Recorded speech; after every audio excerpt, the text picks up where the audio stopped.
नमस्कार दोस्तों, अगर वेरिकोसील का घरेलू उपाय आप ढूंढ रहे हैं तो ये वीडियो आपके लिए है, क्योंकि हमारे बहुत सारे व्यूअर्स का अक्सर एक सवाल आता है, या जितने भी हमारे पेशेंट भारत होम्योपैथी में अपने ट्रीटमेंट के लिए आते हैं उनका भी ये सवाल होता है, क्या वेरिकोसील का कोई घरेलू उपचार है जो हम करके अपनी समस्या को जड़ से खत्म कर सकें। अगर आपके मन में भी यही सवाल है तो ये वीडियो आपके लिए है। मैं डिटेल में आज इसमें समझाऊंगा, लेकिन उन सारी चीज़ों को, उस उपचार को समझने से पहले आपको एक चीज़ समझनी पड़ेगी कि असल में जो वेरिकोसील है इसका रूट कॉज क्या है और इसमें हमारे शरीर में क्या बदलाव आ जाते हैं। क्योंकि अगर आप इस समस्या के कारण और जड़ को समझ गए तो उसका उपचार क्या होगा ये खुद ब खुद आप बेहतर तरीके से समझ पाएंगे। तो वेरिकोसील में असल में दिक्कत क्या आती है, पहले हम इसको समझते हैं। हमारी पूरी बॉडी में एक प्रोसेस चल रहा होता है, क्या? ब्लड का फ्लो, यानी हमारी पूरी बॉडी में ब्लड फ्लो कर रहा है, ये हम सब जानते हैं। लेकिन जब ये जो फ्लो है ये कहीं ना कहीं टूट जाता है तो वहां पर वेरिकोसील की समस्या आती है। अब ये टूटता क्यों है, कैसे, इसको समझना है। यही कारण है वेरिकोसील का। हमारी बॉडी में जब हम सांस लेते हैं तो उस सांस के द्वारा ब्लड ऑक्सीजन को ले लेता है, और उसके बाद जब ये ब्लड फ्लो कर रहा होता है बॉडी में तो ये सारे ऑर्गन्स को क्या करता है, ऑक्सीजन देता है। हमारे जो भी ऑर्गन्स हैं बॉडी के वो ऑक्सीजन की वजह से चलते हैं, उसी की वजह से काम करते हैं। जब ब्लड से सारी ऑक्सीजन सारे ऑर्गन्स को दे दी जाती है तो जो ब्लड बचता है वो वापस दोबारा ऊपर की ओर आता है और हमारी दोबारा सांस के थ्रू ऑक्सीजन को लेता है और फिर पूरी बॉडी में फ्लो करता है। ये एक नॉर्मल प्रोसेस है। लेकिन जब ये ब्लड ऑक्सीजन देने के बाद वापस ऊपर आ रहा होता है, अगर वहाँ पर ऊपर आने के सिस्टम में खराबी आ जाए तो वेरिकोसील जो समस्या है उसका जन्म हमारे शरीर में हो जाता है। अब आपके मन में सवाल आ रहा होगा कि ये ऊपर आने में खराबी आती क्यों है और दिक्कत क्या है। यहाँ पर मैं आपको समझाता हूँ। जो ब्लड नीचे से ऊपर की ओर आता है उसका एक सिस्टम होता है कि जैसे ब्लड ऊपर आया तो हमारी जो आर्टरीज हैं, जो वेन्स हैं, उसमें वॉल्व्स होते हैं। वॉल्व्स यानी कुछ आप ऐसा मान के चलिए एक बैरियर टाइप होता है कि जैसे ब्लड आया तो ये वॉल्व खुला, ब्लड ऊपर आएगा और फिर वॉल्व बंद हो जाएगा, जिसकी वजह से वो ब्लड दोबारा नीचे नहीं जाता, धीरे धीरे करके ऊपर की ओर आता है।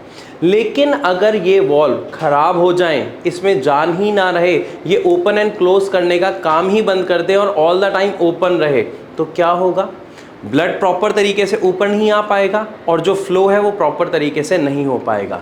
यही होता है वेरिकोसील में, यानी जो हमारी वेन्स में, जो हमारी आर्टरीज में वॉल्व है वो अपना काम करना बंद कर देते हैं, जिसकी वजह से ब्लड नीचे की तरफ इकट्ठा होना शुरू हो जाता है और इसीलिए जो टेस्टिकल्स है वो स्वेल्ड हो जाते हैं, उसमें आपको नसों के गुच्छे जैसे दिखाई देने लगते हैं और वो धीरे धीरे पेन करना भी शुरू कर देते हैं। तो वेरिकोसील की समस्या क्या हुई? जो हमारी वेन्स हैं उसके जो वॉल्व हैं उनके खराब होने के कारण। अब यहाँ पर सवाल आता है कि क्या वेरिकोसील जैसी समस्या को किसी घरेलू उपचार के द्वारा ठीक किया जा सकता है?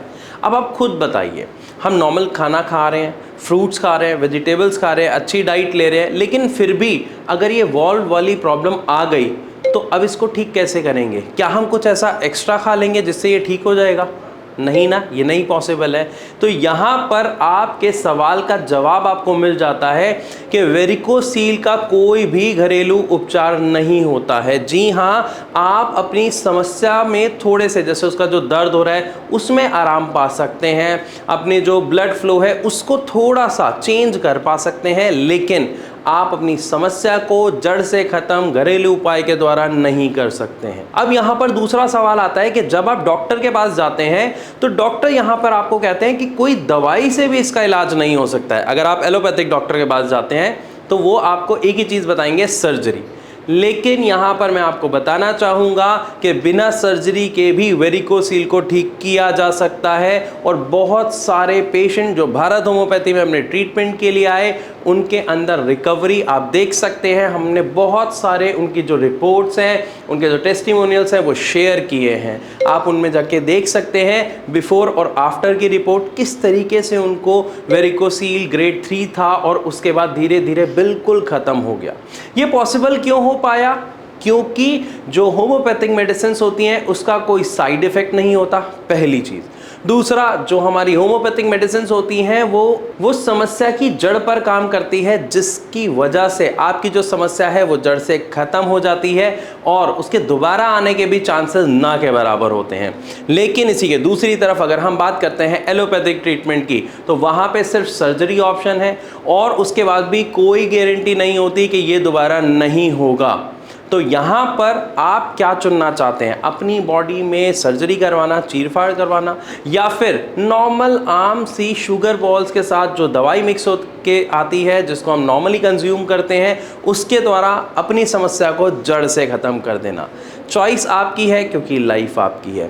फिर भी अगर आपके मन में कोई सवाल है तो आप कमेंट के माध्यम से हमसे पूछ सकते हैं या फिर नीचे दिए गए नंबर पर कॉल करके भारत होम्योपैथी के डॉक्टर से कंसल्ट कर सकते हैं, अपना सवाल उनसे पूछ सकते हैं और अपनी समस्या का इलाज सही और बेहतर तरीके से लेके अपनी समस्या को जड़ से ख़त्म कर सकते हैं। मैं आशा करता हूँ ये वीडियो आपको अच्छी लगी होगी। अगर हाँ तो इसे लाइक ज़रूर करें। ऐसी और वीडियोस के लिए हमारे चैनल को सब्सक्राइब करना ना भूलें। इस वीडियो को ज़्यादा से ज़्यादा कोशिश करें शेयर करने की, ताकि जितने भी वेरिकोसील के पेशेंट्स हैं जो घरेलू इलाज के द्वारा अपनी समस्या को ठीक करना चाहते हैं, वो जान पाएँ कि घरेलू इलाज के द्वारा वेरिकोसील को ठीक नहीं किया जा सकता है। मैं आशा करता हूँ इस वीडियो के माध्यम से आपको काफ़ी कुछ समझ आया होगा। अगर हाँ तो सब्सक्राइब करना बिल्कुल ना भूलें। अब मैं मिलूंगा अपनी अगली वीडियो में अपने अगले टॉपिक के साथ। तब तक के लिए नमस्कार।